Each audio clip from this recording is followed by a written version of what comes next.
everyone, welcome back to Strawberry Story Time. Are you ready for a story? Are you ready for a Christmas story? Well, today's story is called Charlie and the Catmas Tree. It's written by Cindy L. Shirley and Emerson Cochran, and they've asked me to read this story to you. Shall we go and find out what all this is about a Catmas tree? Come on. Christmas was only a month away and the Taylor family had started decorating a little early. This was going to be baby Savannah's first Christmas. Her tiny pink stocking was already hanging from the mantel. Emmy, who was the oldest child, decided she needed an extra large stocking this year. She personally hung hers on the opposite end of the fireplace to avoid any possible confusion on Christmas morning. After all, Santa may want to leave her gifts there instead of under the tree. Emmy had her mind set on a very, very special gift this year. The 7-year-old had already written 5 letters to Santa and explained in great detail the exact kitten she wanted. This would be no ordinary cat. It had to be a black kitty with white paws, orange eyes, and a cute little face. Emmy couldn't help but giggle as she drew pictures of the sweet kitty on the bottom of every letter she sent to Santa. There was no way he could possibly get this gift wrong. All he had to do was look at her drawings, find a beautiful red bow, and snap his fingers. She just knew the adorable kitty would be waiting for her on Christmas morning. It was Saturday morning, and Mr. Taylor was looking forward to his day off. "What a perfect day to put up the Christmas lights," he said. "It is unseasonably warm to be November," replied his wife. "Maybe Emmy can help you decorate the yard while I take the baby for a stroll. After you two are finished, we can head to the tree farm." Mr. Taylor began to smile just thinking about the annual tree hunt. It was one of his favourite holiday traditions. He quickly placed the wobbly wooden ladder against the side of the house and made his way up to the rooftop. "Just going to hang a few lights, dear," he said. Noticing the dozen boxes lying on the ground, Mrs. Taylor knew better than that. "Take your time and be careful," she yelled. "I'm going to stop by and visit Miss Dorothy, so you'll have plenty of time to finish." Emmy was thrilled to stay home and help her dad with the outside decorations. "We've got this, Mum," she smiled. "See you when we get back." Christmas was Emmy's favourite time of year, and she especially loved spending extra time with her dad. He always made her laugh with his childlike silliness during the holidays. The two laughed and sang Christmas carols while they worked. Before they knew it, several hours had passed and the enormous light display was just about done. Emmy was especially proud of her handiwork. She only needed a few more extension cords to finish lining the driveway with oversized plastic candy canes. "Looking great, sweetie," shouted her dad. "When your mom gets back, we're going to find the Taylor family tree," he grinned. Emmy laughed and gave him a thumbs up. Her dad was so excited that, as usual, he'd gone overboard with the decorations. Trying to outdo the neighbours had become sort of a contest on their street. "All done down here, Dad," Emmy yelled. "Awesome sauce," he replied. Mrs. Taylor was finally back from her walk. She was truly impressed with the vision of a winter wonderland that appeared before her. "You've outdone yourself once again, honey," she shouted from the end of the driveway. "Now get down from there and let's go find the family tree." Walking up behind Emmy, she patted her daughter on the back. "Great job, kiddo," she said. Emmy took a bow, gave her mum a fist bump and grinned. A few hours later, the Taylors returned home from the tree farm with an enormous Christmas tree. It was strapped to the top of the minivan and Mr. Taylor was completely delighted with their choice. "What a beauty," he whispered. "Now I just need to get you in the house." Emmy and her mom giggled and wished him luck. "You've got this, Dad," said Emmy. We'll be waiting inside when you've finished." Dragging the massive tree down to the ground, Mr. Taylor smirked as he grabbed his favourite saw to begin trimming the branches. It was a big job, but he was up for the challenge. Once he'd made all the necessary modifications, the tree fit snugly in its stand. The only thing left now was to add the final touches. Lots and lots of Christmas lights and ornaments. This was the part Emmy had been waiting for. She stood in the doorway with her arms folded, tapping her foot. "Dad, I need a lift, please," she stated. Laughing, her dad bent down and Emmy climbed onto his shoulders. It was her job every year to put the star on top of the fully decorated tree. When it was plugged in, they both stood back to make sure it was perfectly straight. "It looks beautiful," said Mrs. Taylor. "Now grab your jackets. We're going into town to do a little Christmas shopping before dinner." The family quickly jumped into the minivan, cranked up the heat, and made their way down the road. "Goochie goo, Savannah Banana," teased Emmy. Her baby sister was all bundled up in the car seat next to her and sucking her favourite pacifier. Continuing to make a few more silly faces for Savannah's amusement, Emmy rolled her eyes and sighed.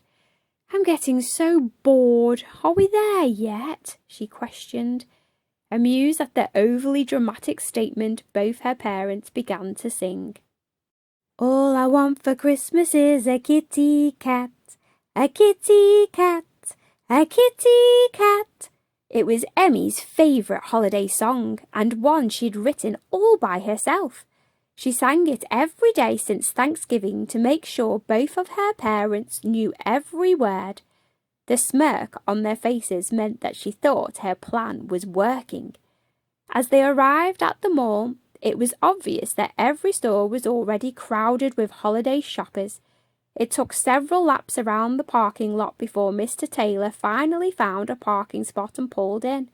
"We're here," he announced.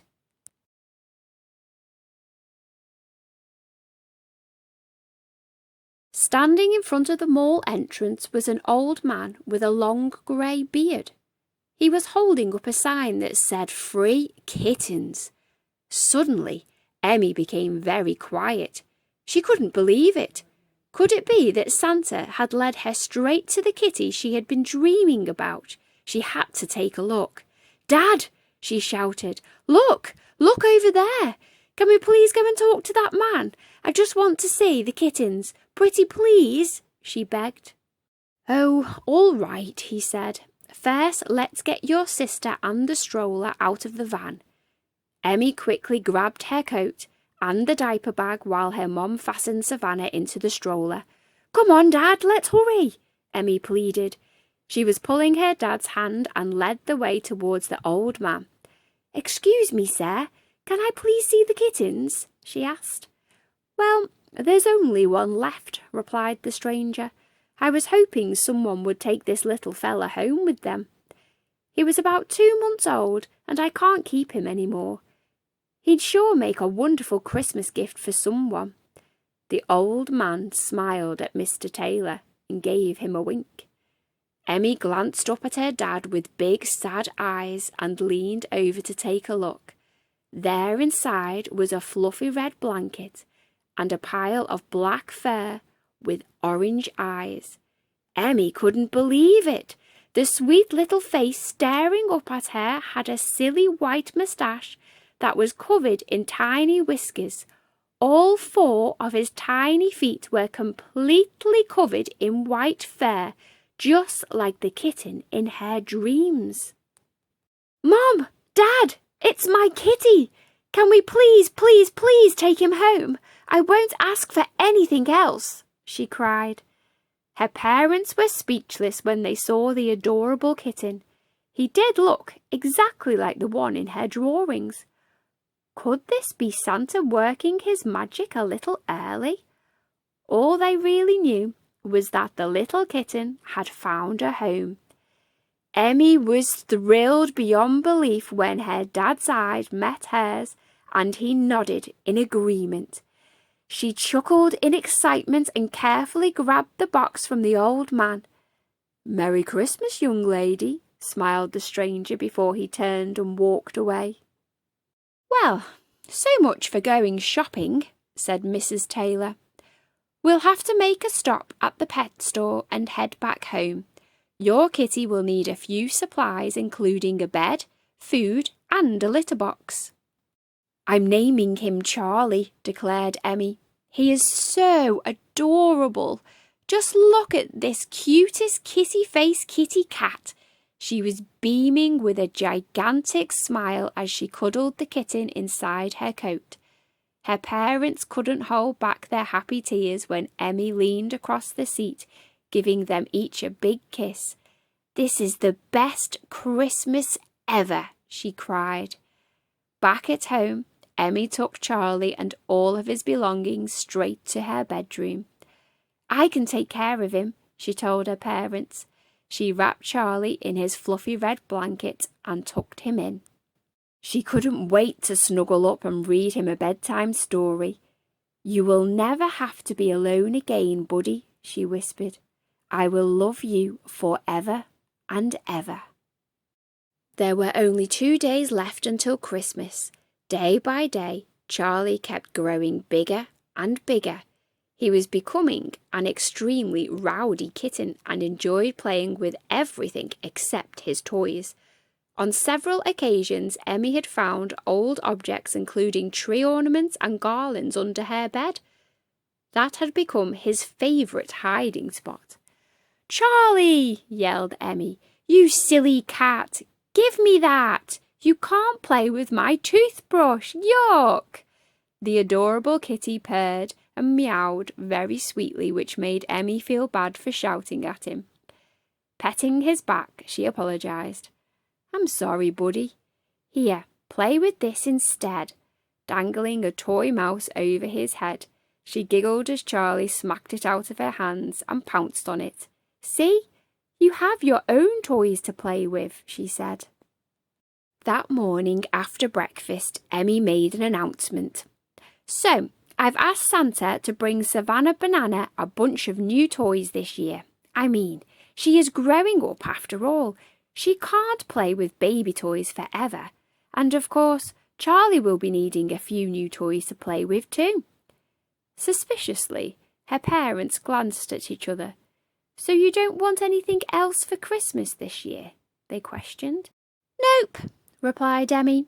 "I'm happy with my best buddy Charlie. He was the only gift I really wanted, and I already got him. Well, actually," she confessed, "there is one thing. I guess I could use some new socks and underwear. I can't seem to find the matches to my socks, and I only have 2 pairs of undies left in my dresser. Still, I mean, who really wants socks and undies for Christmas? That's not a fun gift for a kid." Emmy suddenly noticed a glittery ball roll by the doorway, followed by Charlie. She jumped up and began chasing the streak of black fur. He had knocked several ornaments off the tree and was batting them across the floor. "Come back here, Charlie! You can't play with those! They're breakable!" she shouted. Grabbing the delicate decorations from his fast little paws, Emmy hung them back on the tree and took Charlie into her room. "Time for you to calm down, little buddy," she said. "Santa's going to put you on the naughty list."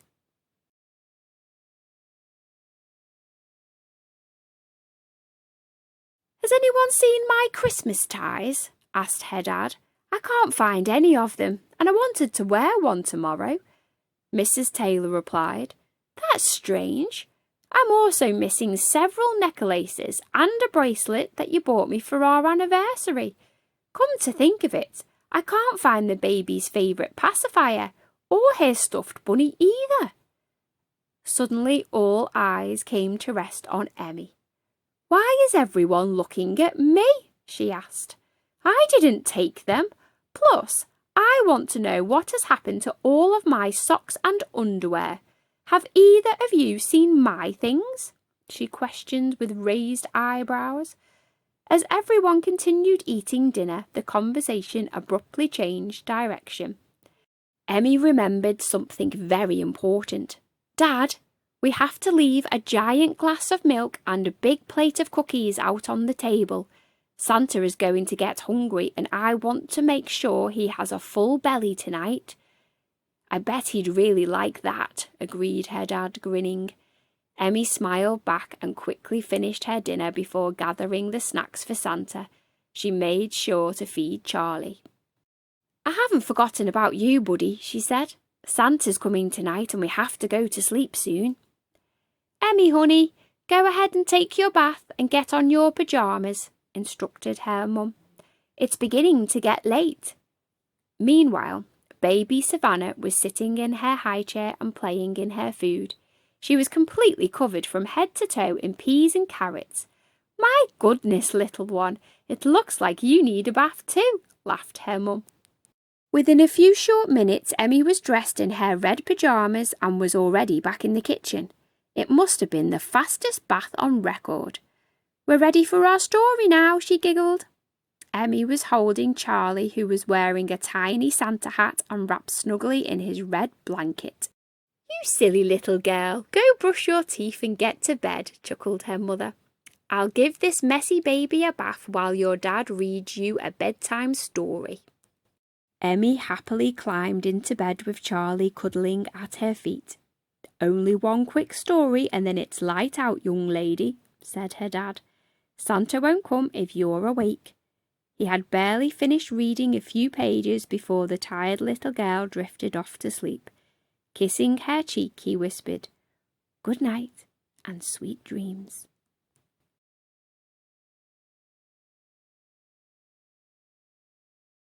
As the early morning sun peeked through her window, Emmy excitedly jumped out of bed. "Charlie, it's Christmas morning," she announced. "Let's go and see if Santa came." After looking around, she realised that Charlie wasn't there. Where could he be?